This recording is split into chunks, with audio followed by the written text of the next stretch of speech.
Good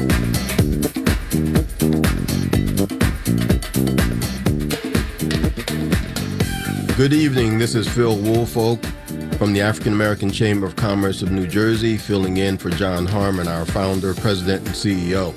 Welcome to the Empowerment Hour.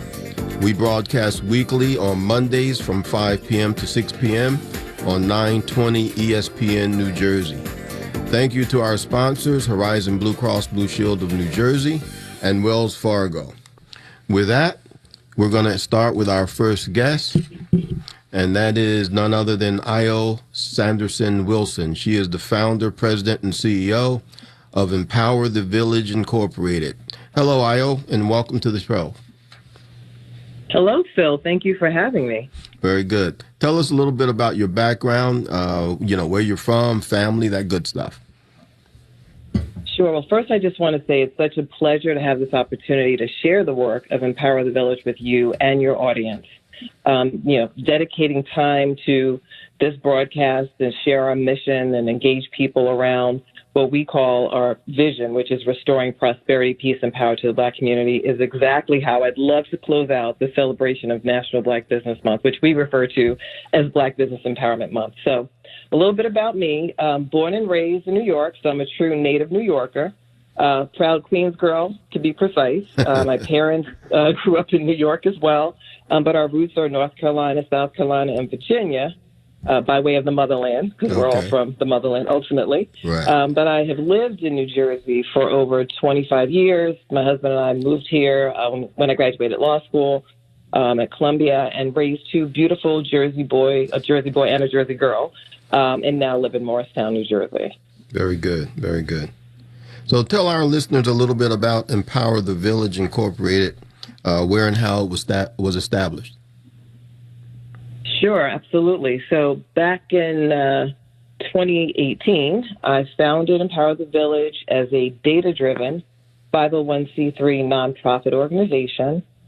Spent a year or two doing what I call our listening tour, to ensure that I understood, across generations, what the areas of greatest need were, and to validate some of the theories that I had, given my experience. So we spent quite a bit of time listening to, my grandmother's generation, my parents' generation, my contemporaries, and then ultimately, the Gen X, Millennial, and Gen Z groups, to make sure that we really were on track with what we needed to focus on as part of our strategy, a Phase 1 agenda. And so that's when we established it. It is all about our community, the Black community, and making sure that we are prepared to realize our full potential.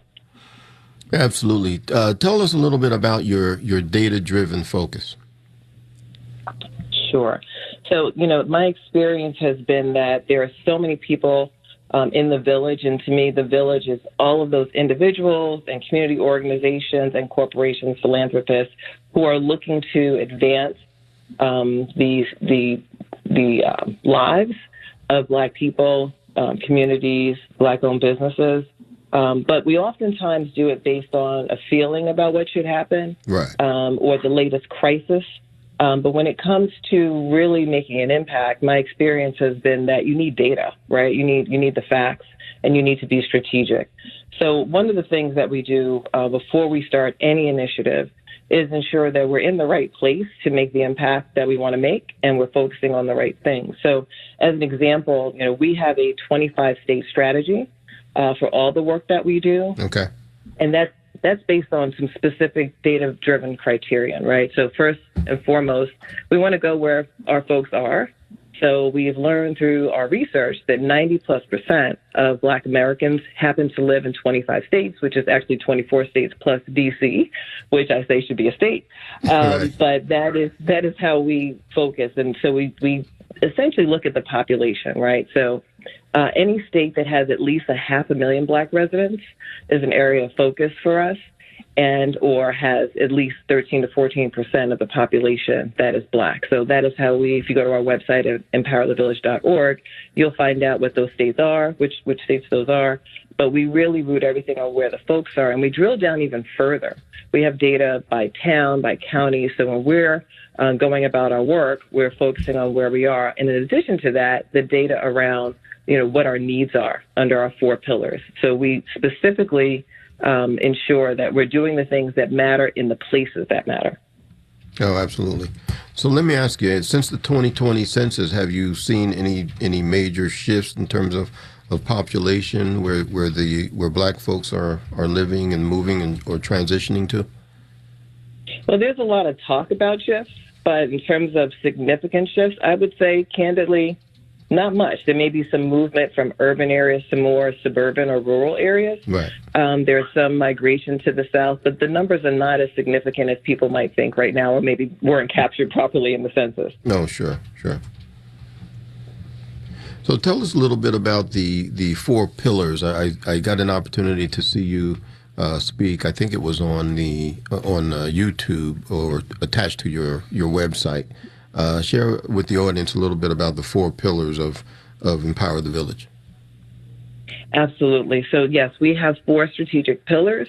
They encompass several. I'm certainly going to harp on the economic prosperity pillar, but we have a health and wellness pillar where our intention there is truly to focus on the mental wellness and physical health, but primarily the mental wellness of our folks. We, of course, like everyone else, had to pivot and focus on COVID-19. So we had a significant movement and initiative around ensuring in 2020 that folks were tested, were educated about the disease. And in 2021, we launched our Stop the Spread campaign to educate about the vaccine and also hosted vaccine clinics and hoping that everyone who is able will get vaccinated. Right. So we focused on that. But mental health is a big area for us. The other 3 pillars are policy and power, where we launched our Operation Ballot Box initiative last year so folks would know how to vote safely in the midst of a pandemic, how to utilize the ballot boxes and do what we could to get folks out to vote. And very proud to be a part of a big movement across many organizations where Black voter turnout was significantly higher than it has been in the past. The third pillar is education and employment. We're doing a lot of work in that space and building that up. But last but not least is certainly our economic prosperity pillar. Economic empowerment impacts all the rest, right? It impacts your health, it impacts the power that you have, and your employment, frankly, and your ability to run your own business. So economic prosperity is a big focus for us, and we have a number of programs that I'm happy to share with you and your audience. Oh, sure. Well, why don't we start there and take a couple of the programs and get that information out? Sure, absolutely. First and foremost is our overarching movement around making every Friday Black Friday. So our Make Every Friday Black Friday is exactly what it sounds like. We're hoping that everyone will support a Black-owned business at least one day of the week. We've picked Fridays, could be any day.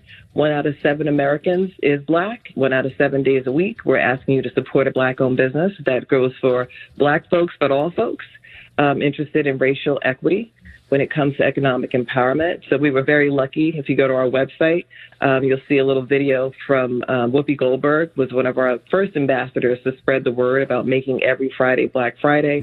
But we not only have a call to action, Phil, around making every Friday Black Friday, it's also an opportunity to leverage a resource that we've provided. So we've created the Village Black Pages. And what that is essentially, we're publishing 25 Village Black Pages. They're state Black-owned business directories. And right now we've published 10 out of the 25, another 15 coming online soon with support to get that done. So we're excited because they're chock full of information, very well put together, regularly updated, and we have more than 15,000 businesses already listed for free in the Village Black Pages. So if your listeners are interested, they can easily nominate their business online on our website. It takes about 2 seconds. Or if you know of a business, go online to empowerthevillage.org, click Village Black Pages, and nominate a business. We screen those businesses to validate their ownership. But other than that, it's very easy for you to be listed in the Village Black Pages. Or if you want a bigger ad, you certainly are welcome to purchase a larger ad. But we're very proud of our Village Black Pages. And we have a couple of more initiatives. One, which I think is a lot of fun, is the Black Friday Challenge. So and what's that it's all about Yeah, that's all about gamification, right? Gamification is the way these days. So the Black Friday Challenge is a fun way to engage in participating in the movement, right? For making every Friday Black Friday. So we have a couple of different challenges or ways to play. We have a great power bingo. So you can do it as a team or as an individual, and we all know how to play bingo. So it's exactly that. When you complete a challenge, we have an online platform, really cool bingo board that individuals can play, but certainly corporations, organizations that want to sponsor a challenge, a bingo challenge, can do that by emailing us at bfchallenge@empowerthevillage.org. And then we have 3 other challenges, which is Ready, Set, Shop, which is as it sounds, right? It's a competition, usually about a 30-day challenge for folks to shop and record where they're shopping, as well as how much they've spent. It helps us to measure and track our progress with the Black Friday movement. Okay. And the last 2, which are very simple, which is the nominations challenge. So we're growing our Village Black pages, but with the help of those who want to be part of the growth of our movement, we're asking them to go in and nominate businesses and win prizes for nominating businesses that can be added to the Village Black pages. And last but not least, which everyone seems to love who knows how to work social media, right. Can't say that I'm one of those people, is the Spread the Love Challenge, right? So it's all about highlighting and tagging Empower the Village when you post something about a Black-owned business. So those 3 are the ones in play now, but we've got couple more coming on board that I can talk to you about. Oh, excellent. So for our listening audience, share again how they can reach you or reach the organization with regard to getting involved in the challenges and also nominating businesses. Absolutely. So please go to our website at empowerthevillage.org. To learn all about the organization, but certainly click on the Make Every Friday Black Friday tab, the Village Black Pages tab, so they can find those directories and to nominate businesses. But in addition to that, I think it's really important for folks to check us out on YouTube. We have a YouTube channel. You can watch our mission videos, like 3-4 minutes, and our other videos that kind of synopsize the work that we're doing. It even walks you through how the Village Black Pages works in one of our videos. So it's ETV-Empower the Village. That is our YouTube channel. You can follow us on social media, Facebook at Empower ETV, or Instagram at empower_ETV. Oh, excellent, excellent. Well, we're coming up on break, Ayo. We'll be back momentarily. Thank you so much for joining. Thanks again for joining. We're back at the Empowerment Hour. Our guest today is Ayo Sanderson Wilson. Welcome back, Ms. Wilson. Thank you. Glad to be back. Thank you. So we talked a little bit about the nominations challenge, Spread the Love, and a couple of programs that you're involved with. Share a little bit more about some additional programs or upcoming initiatives that you have planned. Absolutely. So, as we talked about, we are data-driven. So one of the things that it drove us, frankly, to focus on economic prosperity is all around the numbers, right? So, and the numbers indicate that small business continues to be the engine of wealth in America. But because of significant disparities in how African Americans who own businesses are doing, we thought we need to really double down on that because we're trying to grow wealth generationally. And the data shows that, unfortunately, the average white American household has 10 times or more the net worth of Black families. So we're trying to double down on supporting Black businesses to grow that wealth. And so one of the things that I found intriguing when we were doing our research about what we needed to do was that 95% of Black-owned businesses are kind of sole operators. They don't have employees. They may have some vendors. And though, that may be the case not just for Black American entrepreneurs, it's the case for white Americans and others, the performance of those businesses that are non-employers is hindered, frankly, by not having more hands on deck. So we have a program called Village at Work, where what we're trying to do is create jobs for people, but also create those jobs within Black-owned businesses. The data is very clear that once a business hires its first employee, their revenue skyrockets. They're, just a lot more effective in terms of the bottom line. And so oftentimes Black-owned businesses and other small businesses certainly struggle to afford to hire help, right, Absolutely. or get interns, et cetera. So how do you overcome that? Well, I mean, the Village at Work program is really about that, like helping them to identify what type of support they need with the financial and business counselors that we can pair them with. And then after that, we're looking, with the grants that we receive and other funding to subsidize the hiring of a part-time, or full-time employee, depending on what it is that they need. And truthfully, the data further shows that, although we are about 11.7% of the businesses that are the small businesses, the non-employer businesses, we only account for about 5.5% of the revenue in that particular category. So we're punching below our weight while others, are punching above their weight when it comes to revenue. So we're looking for ways to ensure that we have the right resources and people resources for Black-owned businesses. And then the other program or network that we're launching in late October, is the Village Empowerment Network. So this is our online, on-demand training platform, where we will provide, training in those critical areas, financial expertise, business management, but also connect folks with one-on-one business counselors.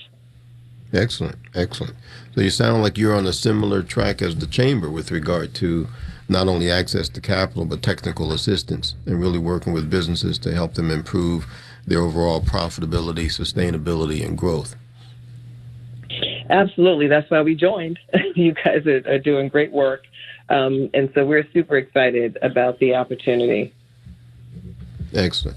So I see in your bio a number of very interesting things. Share a little bit about your background prior to starting the 501c3. I see that you spent some time with the Comcast, NBC Universal. There's some foundation work there, some work in the pharmaceutical industry, and a background in law. Certainly. So I had a dream in second grade of becoming a lawyer.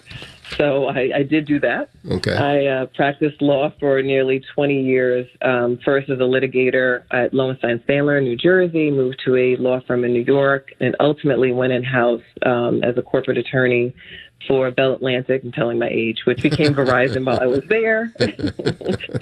You had to throw that in just to get the time frame down a little bit. People don't know what Bell Atlantic is. They're like, what is Bell Atlantic? So it is Verizon. I was part of getting that merged.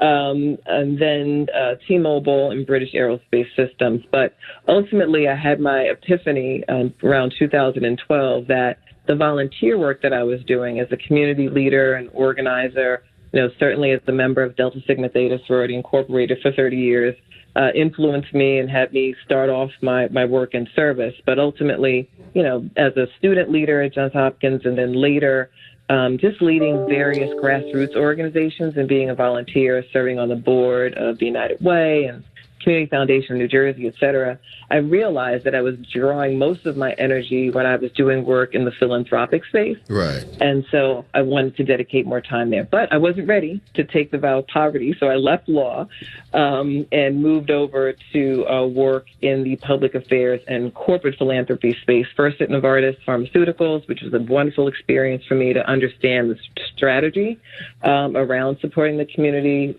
primarily, of course, focused in the healthcare sector, supporting organizations, nonprofit organizations like American Heart Association, MS Society, and others. And then ultimately, as you mentioned, at Comcast, NBC Universal, as a vice president for their foundation, and had a team that I led, which was responsible for all of these strategic giving to the big organizations like Big Brothers Big Sisters, United Way, Urban League, and others. So I felt like I was pretty steeped in kind of understanding as a volunteer, as a donor at a corporate level, and then ultimately, most recently, running a local nonprofit as the chief operating officer. So I've done my homework to make sure I understand how it all works from all sides, but my passion is around our community. Oh, absolutely. So, were there things specific in your background or in your professional life that led you to this epiphany? Certainly, I'm a child of parents who were always very engaged in their community. So, watching them, I remember when I was younger, hearing them talk about the movement from the 60s Right. and understanding, entrepreneurship. My parents owned a business when I was very young called Our Own Thing. So, the name alone tells you what that was about. Right. So, at that time, I didn't fully appreciate everything that they were doing. But as I got older, I understood what they were trying to do in terms of building wealth. But I also got the opportunity to experience, and I say opportunity, even though there were challenges, the pains of Black business owners and, what their needs were and how they were on the precipice of doing great things. But there were so many obstacles. Oh, sure. And so, this is my opportunity to give back to the community, but also uplift and empower the community. It's not really always about, these are good things to do, an activity. Right. It's kind of a one and done. You go to a soup kitchen and you feed people and that feels great for you. Right. But what if you gave that person a job so you can never see them in that soup kitchen again? Right. Absolutely. Empowerment is truly what it's all about. And it takes a village, right? We say it takes a village, so empower the village. I like to remind folks that is an African proverb. I know there's some politicians that use that phrase. Right. But it is an African proverb. And if it takes a village, we truly believe we need to empower that village to uplift everyone. Oh, absolutely. So I have two daughters, and I'm always sharing with them that there are things that you do in life as you transition and evolve from one thing to the next. And sometimes there are things that we do that don't seem to bring as much value as we'd like. And has it been your experience that you're in your current role, you're utilizing all the skill sets you've garnered over the years? Absolutely. I mean, I have to tell you that I never thought this was the path. My grandmother would say, you're supposed to be an attorney and then a judge, right? Right. That was the plan. That was the path. But truthfully, I think everything that I have done has prepared me, unknowingly and wittingly, Right. For this moment. Frankly, as an attorney, my whole job was to represent the interests of others, Right. To strategically advocate and persuade others to achieve some desired outcome. And then, in my personal life, all that work, in the village, in those community and grassroots organizations, and having those small wins and always feeling like there was more that could be done if we had the time to focus on it. All of those things, prepared me for the work that we're doing now. And I'm just thrilled that it's not just me. We have a great, wonderful board of directors. We have a exceptional advisory council, an incredible friend of mine who also is our executive director, Cheryl Easley, at the helm, helping me to get the job done, and a wonderful group of staff, young people, and others who are helping us to achieve our mission. So, I think it's all prepared me. I didn't know.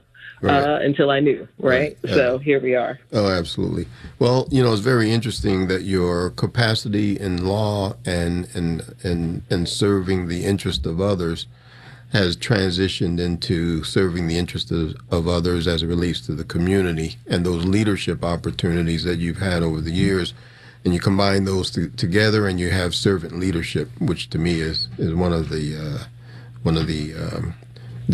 heights of what you can be and do and focus. So absolutely, that's excellent. So it's been a pleasure really chatting with you and learning more about Empower the Village. And I think there's a lot collectively we can do together between your organization and the African American Chamber of Commerce. And I look forward to having some more discussions as it relates to that.